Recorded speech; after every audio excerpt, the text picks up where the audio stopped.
Alright, what's up y'all, LakerFan here. As I was about to tell today's video, here to showcase the top 3 center builds in NBA 2K23 after the Season 3 patch. So, in today's video, we have a lot of different options listed. I'm actually going to show you 4 because I do feel like this 7-foot inside deserves at least an honorable mention. It's my Giannis build that I made pretty much at the beginning of the year with a couple revisions. Other than that though, we have 2 7-2s. One's an outside, one's an inside.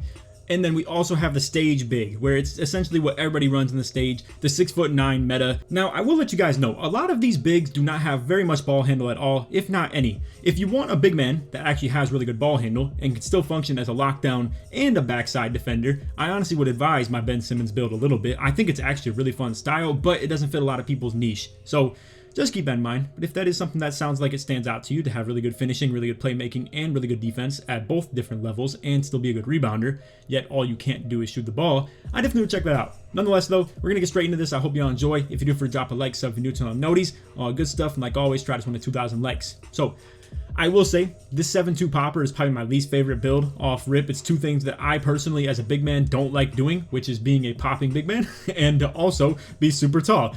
I generally, off personal preference, prefer undersized inside bigs, but as you can see, 7'2", 231 on the weight, it gives us the 99 offensive rebound. As you can see, if you go down 1 at all, then you just lose that, which I will say, most people generally put offensive rebound on their pro-am bigs because honestly, D-boards are kind of just about grabbing box out and getting position. It's really more that than anything, not to mention just because of your offensive rebound being high, you still have the rebound badges. So for instance, the Hall of Fame box out beast and the Hall of Fame rebound chaser, as you can see. But nonetheless, with this popper build, I will say you generally lose a little bit of things like the 85 close shot mashing ability, or if you wanted to drop your standing dunk a little bit lower and not have the ability to get the standing contacts. I will say though, I've played a lot of these types of poppers where they do have the 90 standing dunk, the gold rise up, and the ability to get standing contact dunks to that 75 vertical, and then still have quick drops just like this build has right here. And I'm not gonna lie, it is pretty nasty. I will say though, this level of quote-unquote pick and popping is only reliable enough to maybe just hit wide open occasionally.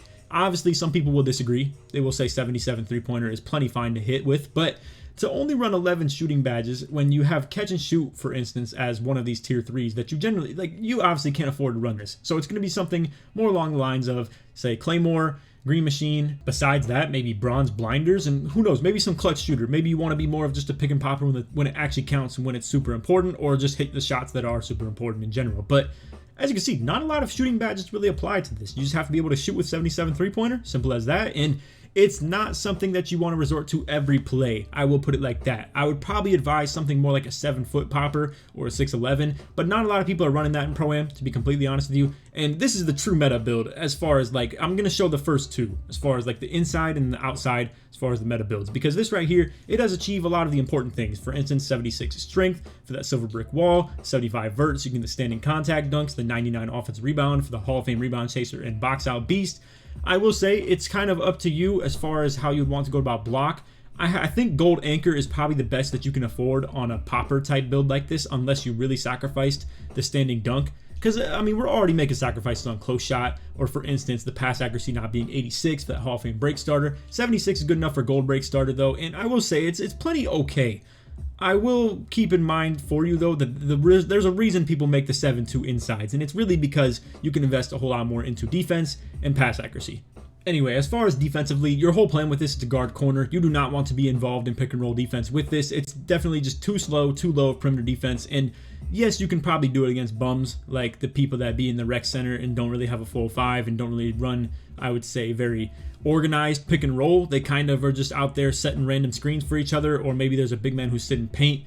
Obviously, in that situation, you could sit bottom of a 2-3 or corner for 3-2. Simple as that. And that's generally what Pro-Am defense is. It's really like the big man, the 7-3 or the 7-2 sitting corner defense, just so you can drop for rebounds, shot blocks, all types of stuff like that, and then throw the outlet passes. Simple. Which is why I don't really lean in this direction of the popper, because I feel like with you being so tall, your mashing ability is already good enough. I don't really think you need to be an outside big man. The 6'9" popper though, the stage big, that one is pretty fire. I will say that much at least. As far as the takeovers go, it's kind of a hard thing to say. As far as spot up precision, I've seen point guards literally make whites with spot up precision and pull up precision as far as those takeovers. So it definitely allows you to hit the shots at a way higher rate, and especially green even at a higher rate too. With limitless range, obviously the range gets extended like crazy, but you don't have the limitless badge, so it becomes a little bit hard to rely upon, and you may be testing your limits a little bit sometimes. Now, I think you personally can shoot from pretty far if you have this on, even with no limitless badge. But either way, it's up to you. I will say I've seen a lot more stage bigs run sharp primary than Pro-Am. Honestly, with Pro-Am, it becomes a little bit of an intertwining between rim take and glass take. As far as glass take, I'm a big fan of box out wall. See, the future is okay. I more recommend it for undersized bigs, though, if you ever do go with something like that. I think box out wall is a little bit better with the worming ability paired with the Hall of Fame box out beast and the goal rebound chaser. I think in general, box out wall is a little bit more devious, but as far as the rim takes, I'm a decent fan of stuff blocks and paint intimidation together, not really like leaning one way or the other. I think paint intimidation is better for hands up defenders, whereas stuff blocks would be more of like a back end power forward sort of thing when you're going for chase downs a little bit more. And paint intimidation could be a lot better for a build like this because you're dropping off the corner very consistently and you can just play hands up conservative D and really just make people miss at a super high rate. So pretty much what I'm getting at here with a build like this, probably want to run something between paint intimidation, box out wall, and then one of the 2 sharp takeovers, whatever is your preference between those 3 or 4 options. Alright, so next up we have the 7-2 inside. Now with this build, I changed it a little bit from what it was shown as the preview. As you guys can see, it was also called a glass cleaning finisher at first. This is now the version that has 86 pass accuracy because I do truly feel like that's one of the luxuries of being an inside. You don't have to invest in your shooting points very much at all between the badges and ratings. So as you can see, you can invest a little bit more in a close shot, your pass accuracy as well. You also have 86 strength, the gold brick wall. It goes a long way to have all this stuff. I'm not a big fan of these types of builds, like I said, but I do see the value in them and they're very hard to deal with too. The fact that you're an inside that has 99 offensive rebound, you can really just go sit paint, just be a complete menace and a problem in there. You don't even have to be good in pick and roll for that matter. You can literally just go sit down in the paint, let your guards run 2-man game for instance, or even just have your guard ISO if it's on the weaker matchup or anything like that. And in general, I mean, it's just a menace down there compared with the offensive rebounding. Then you have the standing dunk, you have the driving dunk, the 80 for quick drops. You also have 85 close shot with the gold fast twitch. I will say that I do recommend for you guys to invest at least 3 finishing badge points into this as far as like getting you to 24. That then means you can just run 2 of them and then core the other because obviously you need 14 points between 2 of the tier 3s and obviously you have to have already spent 10. So if you spend 10, obviously that means 21 badge count right here minus 10, which would only be 11. You have to have 14 remaining to be able to run 2 tier 3s on the gold level and then core the other one. So just keep that in mind. 24 is exactly what you need. The 85 close shot is plenty good enough. The 90 standing dunk paired with gold rise up and the fact that you still have that 75 vert like we just had in the other build too, it gives you the ability to get them standing contact dunks. It really goes hard with that stuff too. And then to pair that with like gold fearless finisher on top of that and limitless takeoff slithery as well, it's really just going to be what you run. I mean, at that point, it's literally just fearless, limitless, that's 5 points right there. You got slithery, that's 6, and then posterizer is probably 9. At that point, just run anything between the tier 1s like bronze acrobat or something like that, and then boom, you just run the 3 tier 3s. Simple as that.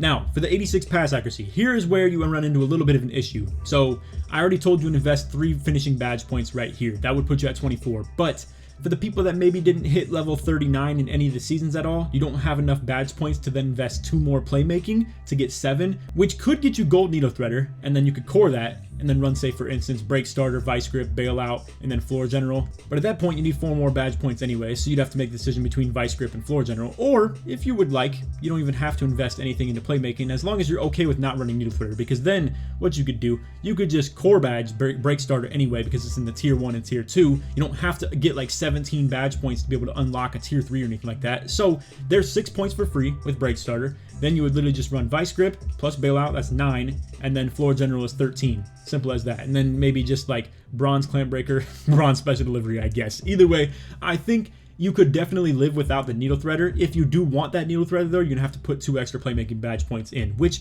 you can still do if you hit level 39 in any season. Like if it was season 1 or season 2, whatever the case may be, you could then put 3 finishing and 2 playmaking on. Or if you want to make some revisions here, you could get a little bit more post control for 22 finishing badges. Then boom, you could put 2 and 2. I know it's a little bit complicated. It's probably a little bit hard for you to follow along with what I'm doing here. Not to mention, you may not even be interested in doing that, but just wanted to give everybody that option if you're looking into making a new build. Regardless though, as you can see, 83 interior defense paired with 93 block. We have that gold anchor again, and once again, 99 O-board. I mean, like I said, it's just going to be a problem, bro. You got that 86 strength, you got 99 O-board, you're sitting paint, you got 90 standing dunk, 85 close shot. I call this the Big Chungus build. It's kind of a Looney Tunes meme, I think, or something like that. But nonetheless, it's really just the one that can kind of just get out the way and just be a problem even without actually doing anything on pick and roll. You can kind of just sit down there in the paint and just hawk offensive rebounds and just be a good standing dunker, be a good close shot masher. It's really just a problem, and it's hard to deal with, and it's pretty brain dead if we're being completely honest. But nonetheless, either way, again, it's a really good build. As far as the takeover options though, very limited. I mean, it's literally just glass and rim, which, to be fair with this build, is probably all you run anyway, unless you really wanted like a post takeover, I guess, in which case, you know, obviously you have to invest a little bit more in the post control. But I am definitely a big fan of the idea of running box out wall and something like stuff blocks or paint intimidation. Depends how aggressive you plan to be. Like I said with the last build, off the corner as far as defense goes. You don't really plan to play backside with this though. I will definitely say that much. If you are playing a pick and roll heavy team, find your way to the corner. Anyway, now we have the fun builds in my opinion. So we have the two-way inside out scorer, which is the stage big, as far as like sharp take plus rim take plus just being a viable backside defender, really good prim D, really good steal, really good block. Even on top of that, it's just a true lockdown kind of hybrid menace. And then we also have the paint beast, the slash and play take already active, as you can see. Really fun build. I think this is probably the most fun big man in the game. I would totally be on my Giannis build a little bit more if I just didn't make a couple big mistakes. I dropped my driving layup to 86 instead of 88, so I don't get the long athlete package. Plus my pass accuracy was like 70 instead of 75, so I don't get the LeBron style. I just trolled. I trolled the build a little bit in a lot of very small, like minuscule ways. But anyway, we'll get to that in a second. First of all, we have the stage big. So as you can see, power forward if you want to be quote unquote valid. If you really want, you could just make this a point guard if you really desired to. But either way, the weight is going to be pretty heavy anyway, so it doesn't even matter. We're going 218 on the weight, 6'9" and then 7'7" wingspan, built body shape. As you can see, 86 driving dunk for the gold rimless takeoff. Now mind you, if you put 2 extra finishing badges on this build, you can then get silver posterizer and core that, and it's a very easy core to get, mind you, as well. But then paired with that, you have the gold rimless takeoff, slithery on silver. You also have things like, for instance, fearless finisher. A lot of useful finishing badges paired with at least 70 standing dunk. I promise you it's good enough to get good standing dunk packages. Not to mention, if you're in pick and roll, and you are even still a very capable popper with 82 3-pointer on top of that. But if you do send it to the paint on the pick and roll, you can probably just hold your X button on driving dunk and get plenty good packages as far as that goes. Quick drops included. You also have pro contacts as well. We have the vertical high enough for the pro contacts on top of that. This is a really good build, I would say. Like, I mean, the close shot is plenty decent to mash, even on top of that still, at least like a 3v3 level or something like that. 82 3-pointer, 75 pass. Like, if you want 76 for the break starter, you can, but in a 3v3 aspect, it's probably not that important.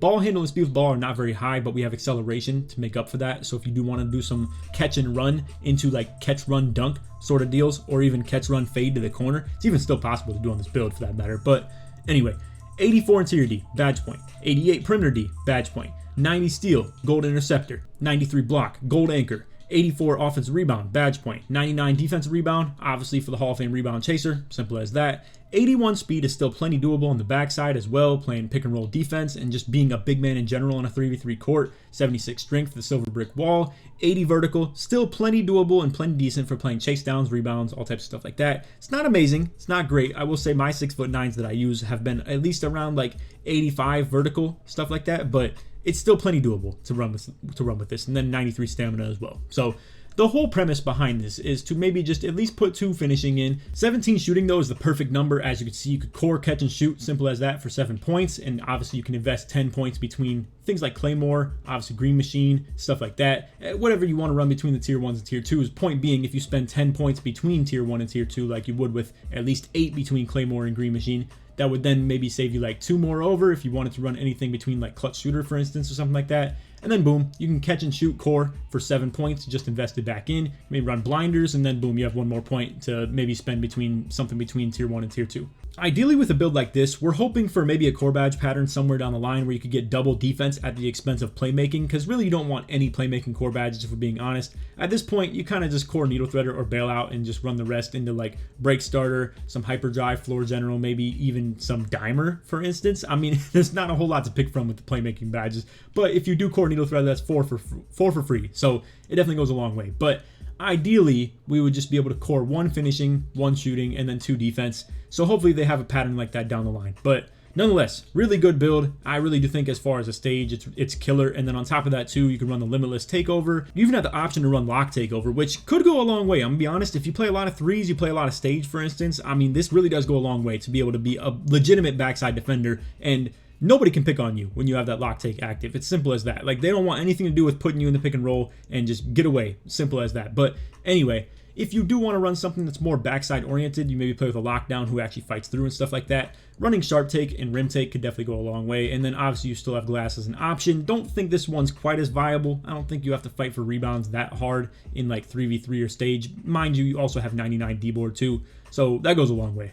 Anyway, next up, we have probably my favorite build of all of these, the 7-foot Giannis build, where really you can make the 6'11" if you would like as well. Let me show you the comparison between this. So if you do go 6'11", and say for instance you're a little bit low on the weight, it doesn't even matter because we're talking about ball handle. But with this, you could actually go with something like this, where boom, you're 6'11", 216 on the weight, 7'9" wingspan. Now mind you, I'm going to show you the 7-foot version because it's a little bit more comp. It's just taller in general, and I think it just plays better, quote unquote. But if you want to actually have 70 ball handle, which does go a long way, you could make it like this. I'll probably just show both versions real quick. So I'll just go ahead and create what I would believe to be a good 6'11". Then we'll show you the 7-foot and kind of make the compare and contrast.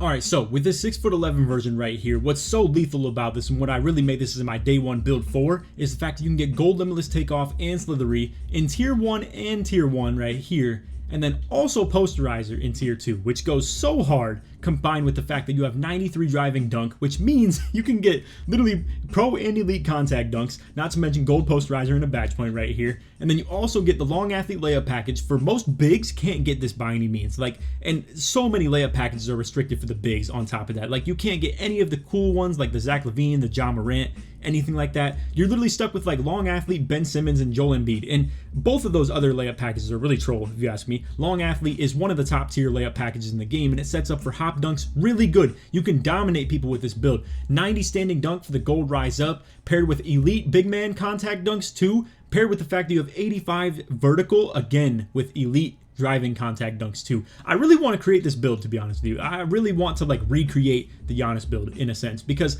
with the 76 pass accuracy, you can get that gold break starter as well. Not to mention with the fact that you have 70 ball handle and 67 speed of ball. If you were, say for instance, like drop either of these by that much further, as you can see, you would then lose quick first step. But this is what is really cool about this. You can get that bronze quick first step without having to invest any stupid post control in or anything like that, which at the 7-foot you would not be able to do. So then with this, we also have the ability to get 89 interior D. Now the reason I want to go to 89 interior D is because we would lose out on some speed if we had to go high enough on the weight to get strength to 76. So with this, we can get not only good interior defensive ability in general, but you get brick wall off it as well. So that goes a long way. Not to mention 76 prim and 77 steal. Unfortunately, you cannot make a 6'11" with silver interceptor though. You are 1 rating off no matter what you do. Not to mention with this low on the weight, you only have 92 offensive rebound, but you still have 94 D board. So either way, you still have the Hall of Fame box out beast and the gold rebound chaser. This is a great build in my opinion. The speed is unreal. The vertical is ridiculous too. And I mean, at the end of the day, we still have some really cool takeovers as well. You got slash play, you got glass and rim as well. Not that I really care for the glass and rim. Those are the basic like super tall big man type things, but as you can see, I mean, this would be so cool. Team Takeover Boost is a really fire takeover. Not to mention, easy blow-bys, now that I know about it too. Like, before I knew about this stuff, I wasn't that good with the dunk meter either. This Giannis build was in the wrong hands early in the year. I wasn't that great with the dunk meter. And now knowing about easy blow-bys and how it makes your open dunk meter bigger on top of that, this is a fire build. It would really be the slasher big man hybrid. So if you don't feel comfortable with the idea of my 6'9" Ben Simmons build that has much more viable ball handling ability, I will say, this is way better as a big man on defense. And I mean, you just have ridiculously good size and block rating and into your defense, and D-board in general is super high as well. And just overall, it's a really good mashing build on top of that with the standing contacts and the driving contacts. So I think to run slash take on this is so fire. But again, I made the mistake of pretty much putting my layup like right here, which is so troll. I don't know why I would ever do that. It was right below Fearless Finisher on gold too, so that was stupid. And then really I like put the pass accuracy to 72, which was so dumb, so stupid. I don't know why I never looked into that stuff, but oh well, you live and you learn, so it is what it is. But anyway, let me show you the 7-foot version of this now as well. So the 7-foot I have saved. Again, this is probably seen as more competent and more usable as far as like a big man just because you are taller, but I don't really see like a lot of the big improvements or differences. As you can see, you still have the driving layup really high at the 88 for the long athlete, 93 driving dunk for the gold posterizer again, and as you can see, not a lot of the badge tiering really changes. Posterizer is still tier 2 instead of like being tier 1 or anything like that. Never really will go anywhere besides tier 2. But anyway, 76 pass accuracy. We maxed out the ball handle and speed with ball. You have to do like something along those lines to be able to get the play take. It really just more so lies in the speed with ball. I wanted to get this to 86 pass accuracy too, but it's just a lot harder to do, to be completely honest. And with it being 7 foot, we can just get the strength of 76 instead of relying on interior defense to get the brick wall and silver. So again, you're taking a little bit of a hit on Prim D, a little bit of a hit on steal, while not really getting that much better on rebounding or shot blocking. And I mean, realistically, you're just an inch taller, and you're losing out on the ball handling speed with ball. So